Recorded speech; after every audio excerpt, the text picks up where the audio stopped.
Hi viewers, మనం వచ్చేసి పద్యరత్నాలు అనేటువంటి పాఠాన్ని మనము ఇప్పుడు తెలుసుకోబోతున్నాము. ధనము కూడబెట్టి దానంబు చేయక తాను దినక లెస్స దాచుగాక తేనెటీగ కూర్చి తెరువరికియదా విశ్వదాభిరామ వినురవేమ వేమన రచించినటువంటి శతకము. ఇక్కడ వచ్చేసి లెస్స అంటే మిక్కిలి ఎక్కువగా లేదా బాగుగా అని అర్థము. తెరువరి అంటే బాటసారి. సంపాదించిన డబ్బుని కొంతమంది ఏం చేస్తారంటే బాగా డబ్బులు దాచిపెడతారనమాట. తాను తినరు, ఎవ్వరికి పెట్టరు అనమాట. సరే, తాను తిన్నా కానీ ఏం ప్రాబ్లం ఉండదు, కొంచెం ఆరోగ్యంగా ఉండవచ్చు, హాస్పిటల్ ఖర్చులు అనేటువంటిది ఉండదనమాట. కానీ తాను తినక ఇతరులకు ఇవ్వకుండా సో ఎలా ఉండాలి? ఈ రెండూ కాకుండా దాచిపెట్టడం వల్ల ఏమవుతుంది? అలాంటి లాభం అనేటువంటిది ఉంటుందా? వేరే వాళ్ళు ఎవరో ఒకరు తీసుకొని వెళ్ళడం జరుగుతుందనమాట. ఆ యొక్క డబ్బుని ఎవరో ఒకరు తీసుకొని వెళ్తారు. తేనెటీగ ఎంతో కష్టపడి తేనెను కూడబెడితే చివరికి అది బాటసార్ల పాలవుతుంది కదా. అంటే కష్టపడి ఎక్కడి నుంచో పూల నుంచి ఆ యొక్క తేనెను తీసుకొచ్చి దాచిపెడుతుంది పాపం. దాచిపెడితే బాటసార్లు వాళ్ళ యొక్క ఆకలిని తీర్చుకునే దానికోసంగా ఏం చేస్తారు? ఆ యొక్క తేనె పట్టుని కాలుస్తారన్నమాట. కాల్చి దాంట్లో ఉన్నటువంటి తేనెని తింటారు. పుత్రోత్సాహము తండ్రికి పుత్రుడు జన్మించినప్పుడే పుట్టదు జనుల పుత్రుని గనుగుని పొగడగా పుత్రోత్సాహంబు నాడు పొందర సుమతి. బద్దెన రచించారు ఇది. పుత్రోత్సాహము అంటే కొడుకు పుట్టిన సంతోషము, జన్మించినప్పుడే పుట్టినప్పుడే పొందుతాడు జనులు ప్రజలు కనుగొని గుర్తించి. యాక్చువల్గా వచ్చేసి తండ్రికి వచ్చేసి ఒక కొడుకు పుట్టిన వెంటనే సంతోషం అనేటువంటిది ఉండదు. ఎలాగంటే ప్రజలందరూ తన కొడుకు గొప్పతనాన్ని చూసి పొగిడినప్పుడే ఆ యొక్క తండ్రికి నిజమైనటువంటి సంతోషము అని మనకి ఇక్కడ చెప్తూ ఉన్నారనమాట. కాబట్టి ఒక మంచి పనిని మంచిగా మనము పేరు అనేటువంటిది, గుర్తింపు అనేటువంటి తెచ్చుకున్నప్పుడే తండ్రికి సంతోషం అనేటువంటిది మనకి ఇక్కడ కనిపిస్తూ ఉన్నది. పరుల కొరకే నదులు ప్రవహించు, గోవులు పాలు నిచ్చు, చెట్లు పూలు పూయు, పరహితమ్ము కంటే పరమార్థమున్నదా లలిత సుగుణజాల తెలుగు బాల. జంధ్యాల పాపజీ శాస్త్రి గారు రచించారు. పరులు అంటే ఇతరులు, గోవులు అంటే ఆవులు, పరహితము అంటే ఇతరులకు మేలు, పరమార్థము నిజమైన ప్రయోజనము. ఇతరుల కొరకే నదులు అనేటువంటి ప్రవహిస్తాయి. అదేవిధంగా చెట్లు అనేటువంటిది ఏం చేస్తాయి? పూలు పూస్తాయి, కాయలు కాస్తాయి, పండ్లు ఇస్తాయి, ఆవులు పాలునిస్తాయి. ఇతరుల మంచి కొంటే కోరుకునేటువంటిది, కోరదగినది ఇంకేమీ లేదనమాట. కాబట్టి ఇతరులకు మేలు చేసినప్పుడు మనము భగవంతునికి చేసినటువంటి మేలుతో సమానం అనమాట. బలవంతుడ నాకేమని పలువురుతో నిగ్రహించి పలుకుట మేళ, బలవంతమై సర్పము చలిచీమల చేత చిక్కి చావదే సుమతి. ఇది కూడా బద్దెన రచించారు. బలవంతుడు బలం కలవాడు, పలువురు చాలామంది, సర్పము అంటే పాము, నిగ్రహించు ఎదిరించి, పలుకుట మాట్లాడము, నేను బలవంతుణ్ణి అనేటువంటి గర్వంతో ప్రవర్తించకూడదు. చాలామంది వచ్చేసి డబ్బు ఉంది కదా అని చెప్పేసి గర్వంతో ప్రవర్తిస్తూ ఉంటారనమాట. అది కూడదు, అది తప్పనమాట. సో డబ్బు ఈరోజు నీ దగ్గర ఉంటుంది, రేపు నా దగ్గర ఉంటుంది, లేకపోతే వేరే వాళ్ళ దగ్గర ఉంటుంది. సో డబ్బు అనేటువంటిది ముఖ్యం కాదు. అసలు మనము మనిషితో ఏ విధంగా ప్రవర్తించాలనేటువంటిదే చాలా ముఖ్యం అనమాట.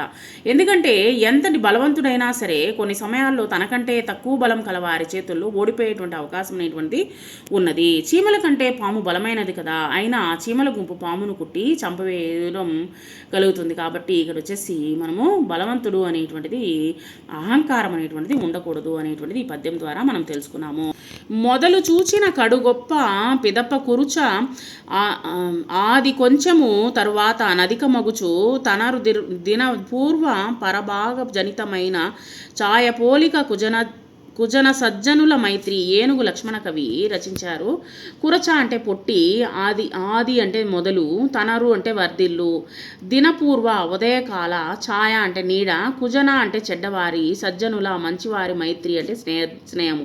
చెడ్డవారి స్నేహము ఉదయపు ఎండలో నీడలా ముందు గొప్పగా ఉండి తర్వాత ఏమవుతుంది? సన్నగిల్లుతుంది, అంటే కనిపించకుండా పోతుంది అనమాట. ఇప్పుడు అందరూ వచ్చేసి స్నేహం అనేటువంటి ముసుగులో వచ్చేసి మన దగ్గర ఉన్నటువంటి విషయాలన్నీ లాగేస్తారు ఉన్నారు. వాళ్ళతో స్నేహం చేయాలా వద్దా అనేటువంటిది మనము ఆలోచించవలసిన విషయంగా ఉన్నది. అది వాళ్ళని చూస్తుంటేనే చిరాకు వస్తుందన్నమాట. సో ఆ విధంగా ఉంది ఇప్పుడు యొక్క కాలం యొక్క స్నేహాలు. చెడ్డవారి స్నేహము ఉదయం నీడలా ఉంటుంది, మంచివారి స్నేహము మధ్యాహ్నం నీడలా ముందు కొద్దిగా ఉండి మెల్లిగా వృద్ధి చెంది పెరుగుతుందనమాట. ఆ విధంగా వచ్చేసి మంచి వాళ్ళతో స్నేహం అనేటువంటిది చేయండి. అది మనము ఈ కాలంలో వచ్చేసి చాలా జాగ్రత్తగా వచ్చేసి ఎవరితో స్నేహం చేయకుండా ఉండడమే మంచిదనమాట. ఈ కాలంలో వచ్చేసి ఎంత చెలిమి ఉన్న ఎగతాళి చేయకు, సరసమంతా అనంత విరసమగును, మాట జారినేని మరి తీసుకోలేము, తెలిసి మెలుగువయ్య తెలుగు బిడ్డ నార్ల చిరంజీవి. చెలిమి, స్నేహము, ఎగతాళి, వెటకారము, వేళాకోళము, స నరసము అంటే ఇష్టము, విరసము అంటే అయిష్టము. ఎంత స్నేహితులైన వారిని ఏళాకోళం అనేటువంటి చేయకూడదు. ఇష్టం కాస్త అయిష్టంగా మారవచ్చు. ఒకసారి నోరు జారితే వెనక్కి అనేటువంటి తీసుకోలేము. కాబట్టి మాట్లాడే ముందు ఆలోచించి మాట్లాడండి స్నేహితులతో మటుకు.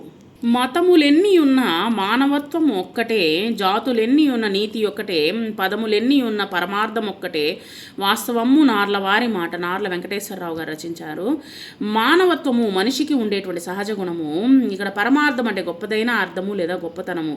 ఎన్ని మతాలున్నా తోటి మానవునికి సహాయం చేయమనే చెప్తాయన్నమాట. కాబట్టి జాతులు ఎన్ని ఉన్నా నీతిగా బతకమని చెప్తాయన్నమాట. నీతిగా ఉండాలి, నిజాయితీతో ఉండాలి, సత్యాన్ని పలకాలి, మనం వచ్చేసి ఇతరులకు సహాయం అనేటువంటి చేయాలి.